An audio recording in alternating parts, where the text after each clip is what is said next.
for lecture on the New Deal. I have committed to not coughing as much as possible and have a new lozenge in my mouth, but I forgot my water bottle. So let's start with the New Deal. Kind of an overview, recap.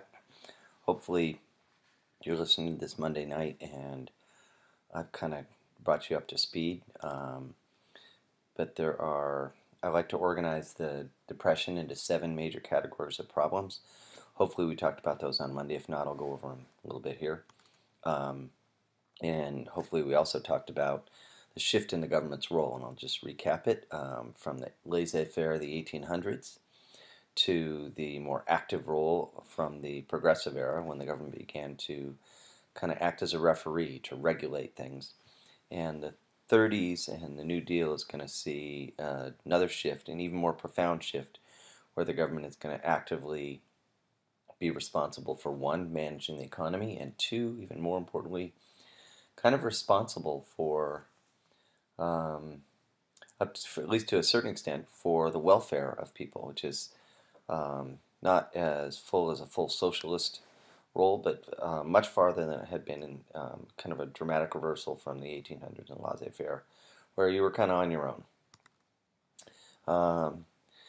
The New Deal programs can be thought of in terms of 3 goals or 3 categories. Those that are relief, which is just people are suffering. In the early years of the Depression and the depths of the Depression in 1932, people are most are not dying. It's not like the Irish famine or something, but people are suffering, and so the government steps in to just provide relief, some sort of way to give them money so that people could afford to eat and find shelter. Second, and maybe most prominent, is recovery, economic recovery, trying to get the economy going again.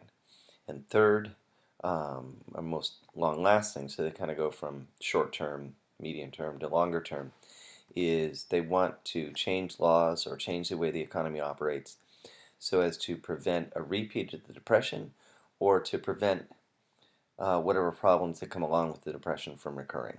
So it wasn't just a repeat of the Depression, but some of the farming problems, some of the old people problems, etc. All right. Here are the problems, and I'll kind of go through the New Deal response. The first category would obviously be jobs in the economy. What are the specific problems? U stands for unemployment. Unemployment is too high, up to about 25% of the country was unemployed. It's just a crazy, horrible time. And GDP, we talked about that in class. The economy is too sluggish and dropping, and so the government's response is going to be to attack both of those things. One, to get people jobs, oftentimes directly by the government, and two, to kickstart the economy going again, to recovery. Haven't talked really, I don't think, about banking, stocks, and finance, but there are a number of problems there. The biggest being that people had trouble paying back loans, and banks are failing. And when the banks were failing, people were losing savings, so banks had become very risky. There'd be a panic, there'd be a run on the bank, and that created a vicious cycle where people were trying to pull their deposits out, kind of like in the Mary Poppins movie. Banking itself was very risky. Bankers had combined 2 types of banking together, kind of a risky investment in Wall Street type stuff and more safe banking. I'll talk more about that, and they want to try and deal with that risk. The stock market was seen as risky, and there was a lot of corruption and fraud and deceit, and they wanted to tackle that. Labor. Do not mistake this one for the first one. Workers had problems other than that they didn't have jobs. They didn't have enough power, and that's an age-old problem from back in the late 1800s. Their wages were too low, and the working conditions were still not good. The elderly were especially hard hit in the Depression. They wanted a way to deal with them. And housing was obviously a problem. That people were losing their homes because they couldn't pay their mortgages, or they're losing their farms, so there were foreclosures, and a lot of poor people couldn't afford their housing. Inequality is a problem. I don't really need to. The problem is inequality, so that is what it is. And then a whole host of problems that you're probably familiar with in terms of farmers and agriculture in the rural areas. The prices for farm goods were too low. The conditions in rural areas were very primitive, kind of backwards, and didn't have the modernization that the city areas had. And of course, the horrible dust bowl that had in part been produced from bad farming practices. So we'll go through what the New Deal response was to each of those. You should be able to take each problem and identify the way that Roosevelt and the New Deal responded to it, and the um, specific programs. All right, jobs in the economy. We already talked about what the problems were. Just make sure you know them. The government's responses were immediately to try to get people some sort of relief, but very important part is that there was a lot of um, resistance to just giving people money, what would be called back then putting them on the dole. That was seen as it would sap people's will to work, make them dependent on the government, and why get a job if the government's just giving you money? So that instead of directly giving people uh, money, they wanted to give them some sort of job. So there was something called the Federal Emergency Relief Act, which put people to work doing whatever Roosevelt could think Roosevelt's work government leaders could think of. And then two other more significant organizations were the CCC, the Civilian Conservation Corps, and the PWA, the Public Works Administration. Later, there would be something called the WPA, the Works Progress Administration, whose name was later changed to the Works Projects Administration. And this is probably a good time, 7 minutes in, to talk to you about that there is just a whole slew of agencies. It's the alphabet soup of the New Deal. It's hard to keep them all straight. I'm going to try and give you specific images so you can remember them. And some are more important than others. You should know the CCC, the PWA, and the WPA. There are two others that are worth mentioning. The NRA, not the National Rifle Association, something called the National Recovery Administration, and the TVA, Tennessee Valley Authority. I'll end up talking about each of those. So details on the three main works programs. The CCC, the Civilian Conservation Corps, lasted about 9 years. The big problem there is young men, 18 to 25. Later they expanded the age range to 17 to 28. But you basically get it, late teens, early 20s. Unemployed, unmarried, and a little bit of a concern that, are they going to turn to crime, or what are they going to do? And let's get them working. And so they just sent them out into the wilderness on public lands and had them do conservation projects. It lasted for 9 years and employed a lot of men, 3 million men.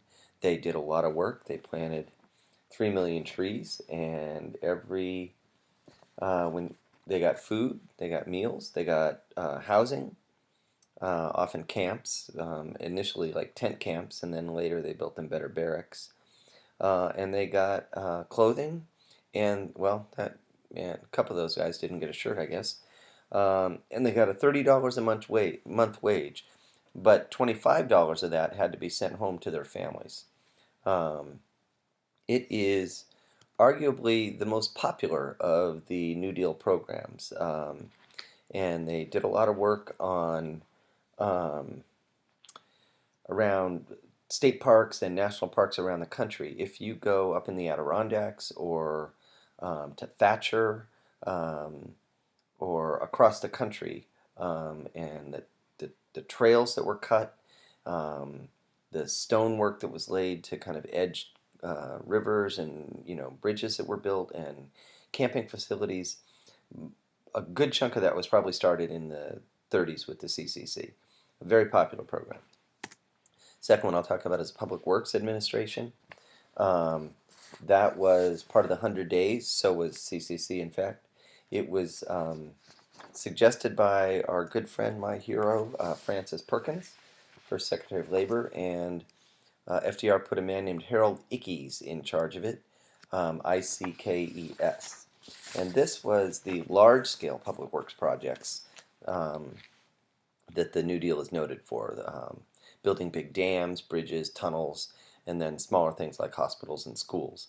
Um, the goal was to spend billions, and I gave you those GDP figures. This was meant to substantially boost the economy. It's just something like 7% of the entire economy in any given year. So they ended up spending about over $3 billion in the first year. Just really went to work, and then ended up spending about $7 billion overall. The burst of spending happened early on in like 33, 34, 35. And then they cut it back, which I'll talk about in class, and then there was a second burst in 38. Some of the notable projects are things you're familiar with. They built Lincoln Tunnel into the New York City. They built the Keys Highway spanning the Florida Keys, which is an impressive engineering project. Built the Triborough Bridge in New York City, which that one project alone was like restarted forestry in Maine and concrete plants, like several different concrete plants. It was a massive bridge building project. If you ever go to Cape Cod, the Bourne Bridge, the Sagamore Bridge, those big bridges out to Cape Cod are from the PWA.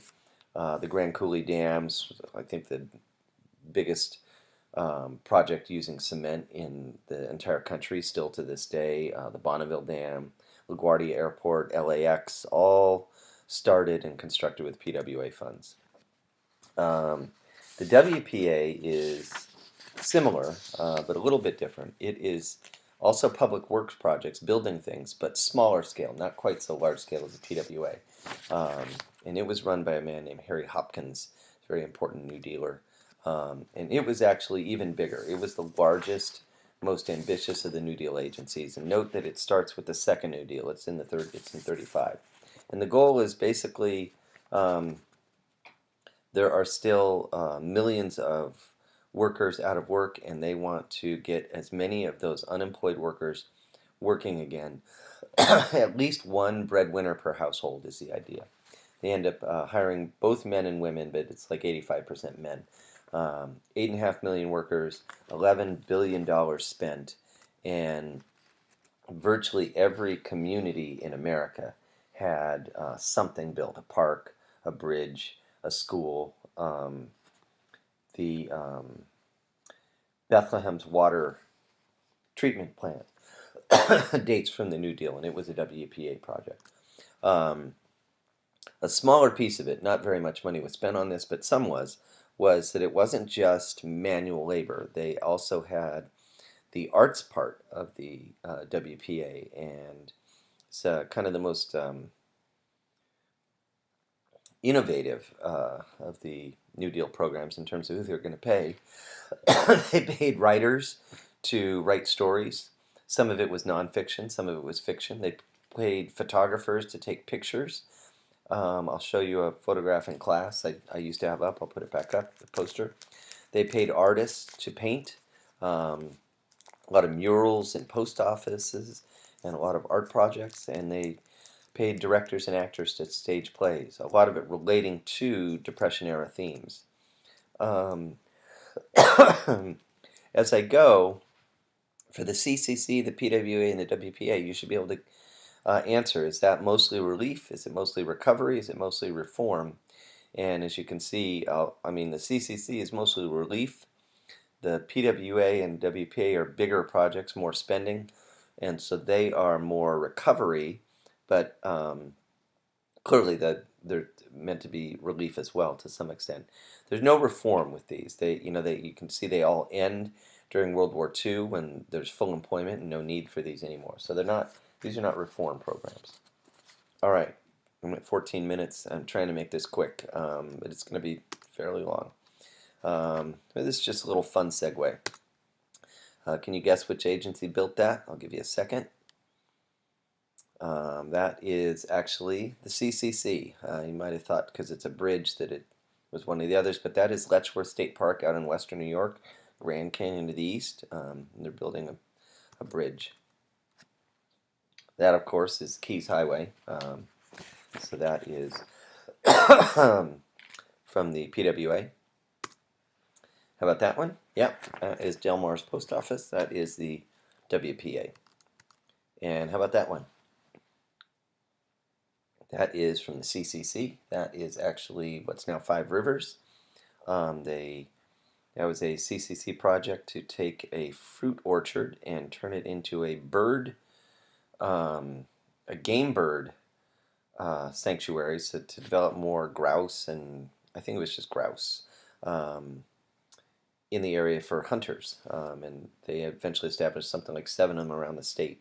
And so the CCC was originally parked at Five Rivers and built those cabins, barracks. On to the NRA. NRA is an important subtopic of the New Deal, National Recovery Administration. Ultimately a failure, but it's fairly significant, so I'll go into some detail on that. The law that enacted it was the National Industrial Recovery Act. The goal was obviously recovery, but it's also very much reform. And one of the thoughts with the economy was it's too unstable, clearly, and there's too much cutthroat competition, that capitalism is too competitive.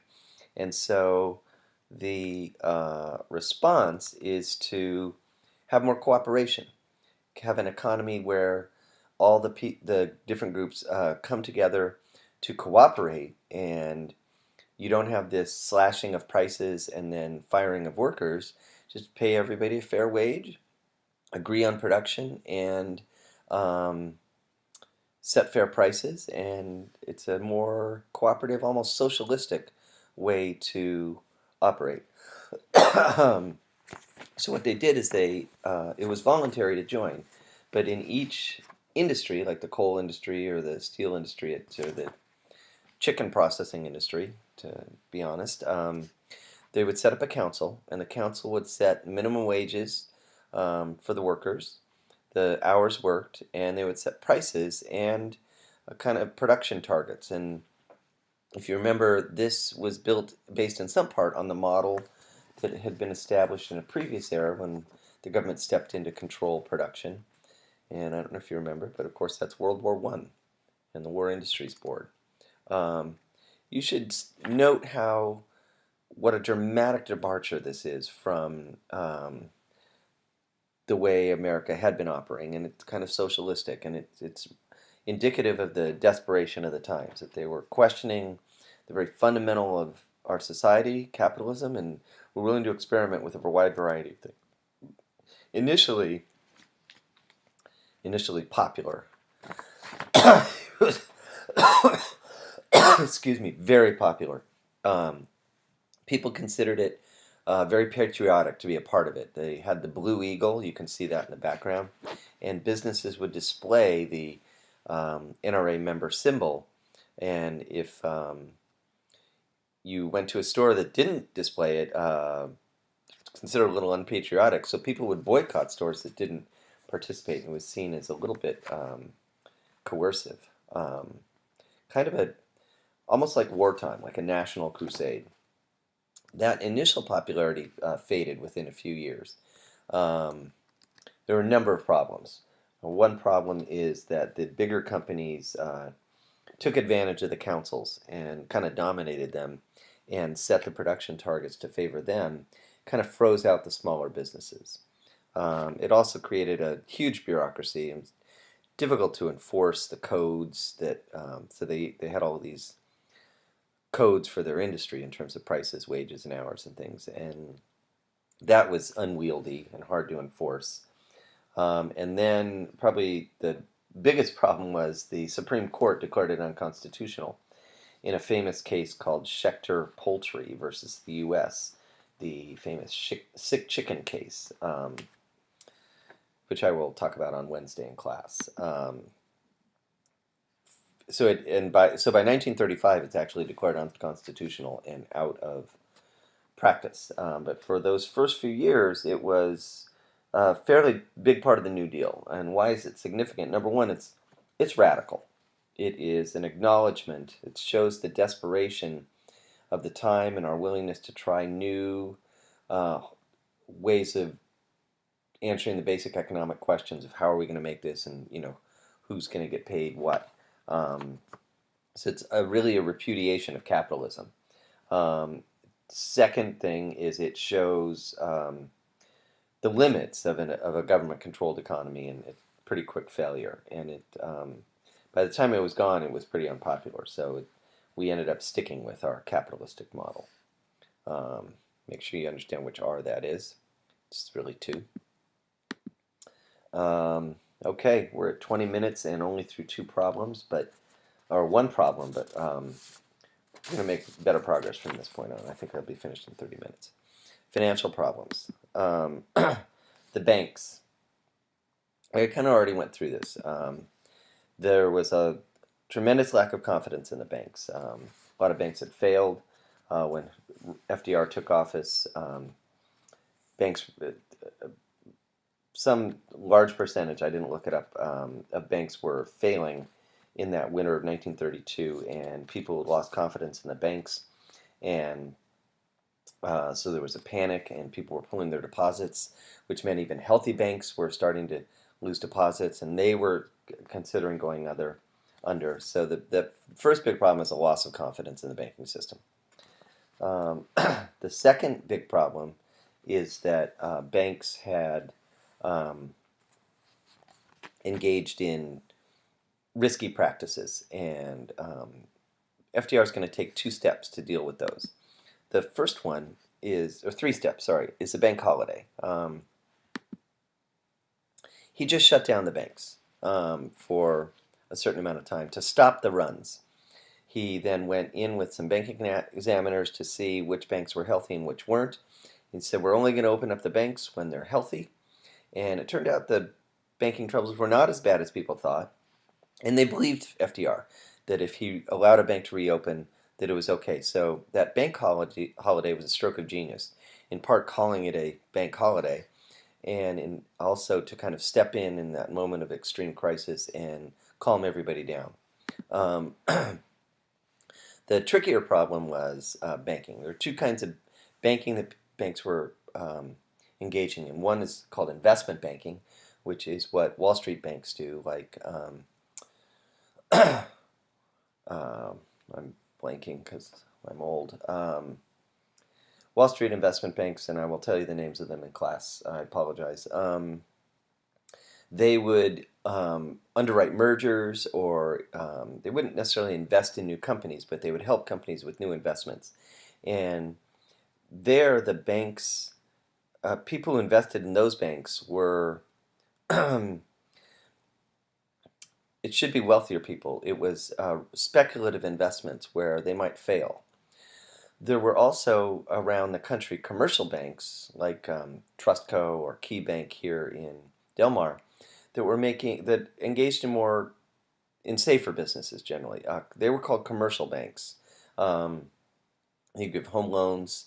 They would give business loans locally, and if run properly, they were meant to be lower risk, but they didn't make as much money.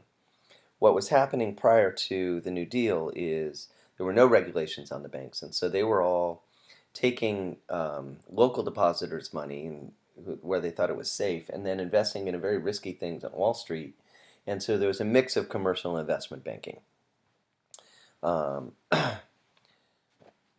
FDR passed the Glass-Steagall Act. Well, Congress did, but it was FDR's proposal, which separated the two. So the Glass-Steagall wall separated commercial banking from investment banking. And so it was meant to keep the more risky type of banking away from depositors who just wanted to put their money in a safe place. And the third thing he did with the banks is he created bank insurance, or deposit insurance, which is kind of a basic feature of the economy today. So the FDIC, the Federal Deposit Insurance Corporation, is basically insurance for your deposits. So if you put money in the bank up to a certain amount, it used to be $100,000. If the bank failed, the government would pay you back your deposit. your account, and that creates trust in the system.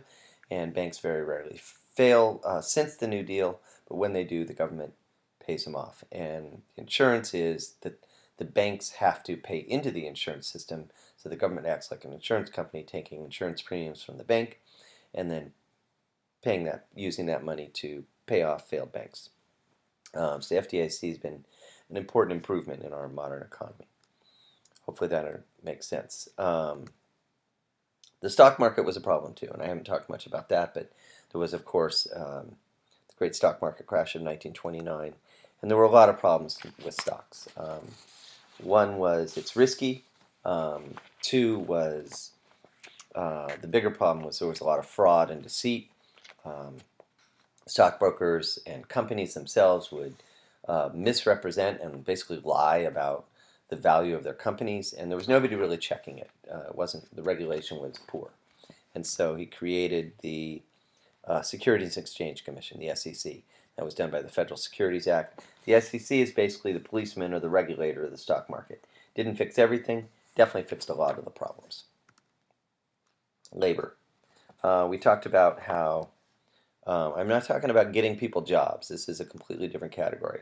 So it's not about unemployment. It is about the issues that we dealt with in previous units. So you have to be able to connect what happened in the New Deal with what happened in the Gilded Age, with the industrialization and all those failed strikes and the failed unions, the Knights of Labor and the early attempts by the AFL. And then the Progressive Era made some changes, but primarily at the state level. And there were a lot of gains there, some help by Teddy Roosevelt. And then, so I'm not going to review all of that really. You should be, like, I could very well ask a question that asks you to link all three of those together. We can talk about that Wednesday. But there's still a lot of issues that none of them have been really dealt with at the national level.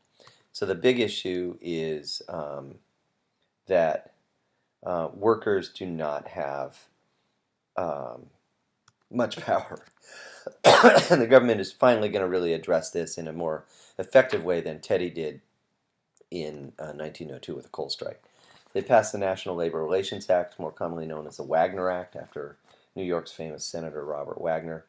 And what that does is it gives unions more bargaining power. So it gives workers the right to form unions.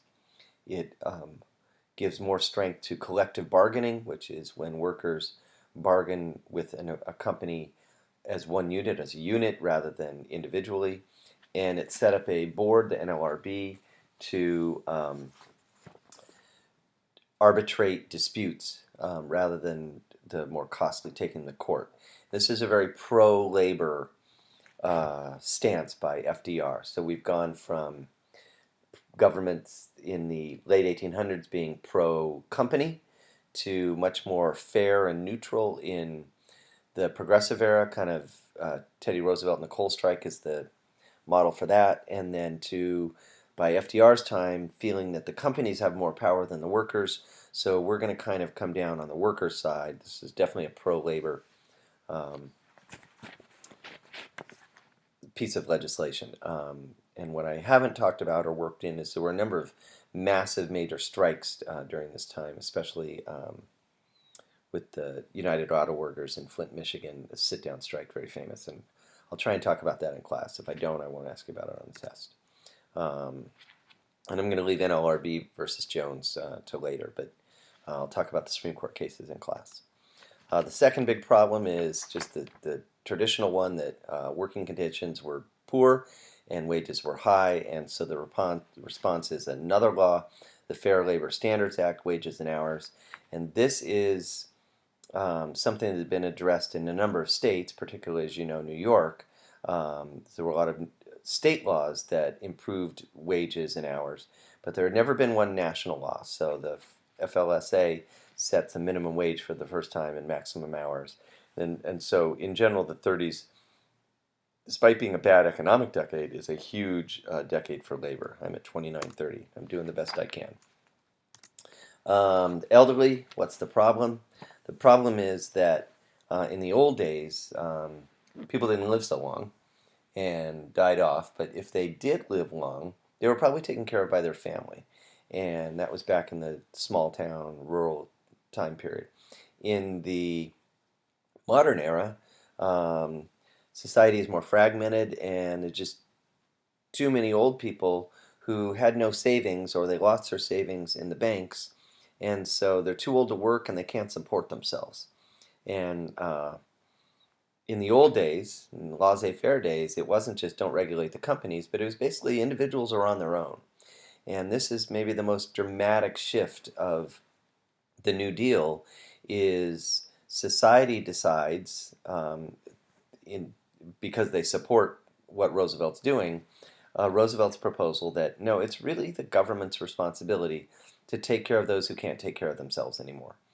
And so this is the single most fundamentally important shift in the New Deal is the Social Security Act, which establishes a Social Security program for the elderly. And hopefully you know what that is, that as a worker you get Social Security taxes taken out, and when you retire you get paid, as long as you're alive, a Social Security check. In the beginning it's not very much money, in the 30s, but it's something. And the more significant thing is it is a shift in the government's role that I previously talked about. So that is why I've just answered that question. It's the single most significant law of the New Deal. It's still a huge, massive part of the government's role today, and it is what's considered an entitlement, along with Medicare, which is medical care for the elderly, which was passed in the 60s. Those two programs are entitlement programs because you don't have to be poor to get them. There's no means testing where if you rise above a certain income level, you don't get it. Everybody gets that if they want to take it. In housing, there is less done, but you can guess what the issues are. The problems are that I already mentioned it, that people are losing their homes due to foreclosures, and there's not enough housing for the poor. And so there are several laws passed. The only one I'll mention is another Wagner one, and Stiegel joined up with him, the National Housing Act, which created, help people build more public housing. So I'm going to run out of power here. Homes for the low income. And then it separately, a different law helped people borrow money from the government. So it set up agencies, the Federal Home Loan Security Agency and the FHA, to help people borrow money to pay off to prevent foreclosure. Last thing, agricultural and rural areas, tons of problems. The Dust Bowl, bad farming techniques that led to that. The rural areas in general had not modernized, so a lot of primitive conditions. And then the more specific problem for farming was they were producing too much and prices were too low as a consequence. The response was the AAA and the Rural Electrification Act, and also the TVA. What the AAA did is it actually tried to boost farm prices by paying farmers not to farm. That first law if you think about that, that is a drastic change in our society. It gets declared unconstitutional, but the FDR comes back with a second law that basically does the same thing, that does not get declared unconstitutional. So the part to take away is there are farm subsidies where the government pays money to farmers in order to boost prices up to a acceptable level if they will produce less. And then the other piece of it is FDR did a lot to bring electricity to rural areas that didn't have it, and that's kind of part of the modernization. So that if you can imagine, up into the 30s, people living without, just by oil lamps and kerosene lamps like they're still in the 1800s, and whereas the cities had electricity for 20 or 30 years. The Tennessee Valley Authority was a project in the South that built a ton of dams and did flood control and then used those dams to provide hydroelectric power. It is a massive program, and the hydroelectric power helped to electrify the South. The South, as you know, was the most backwards of the regions in the U.S., and the TVA was a massive program that helped to um, control some of the flooding and irrigation problems of the South and provided water and electricity throughout. It's, along with the NRA, one of the big kind of socialistic government programs. I'll talk about that in class. I'm going to end this, and I'm pretty pleased that I got this done without the thing losing power on my computer. I'll see you in class. Bye.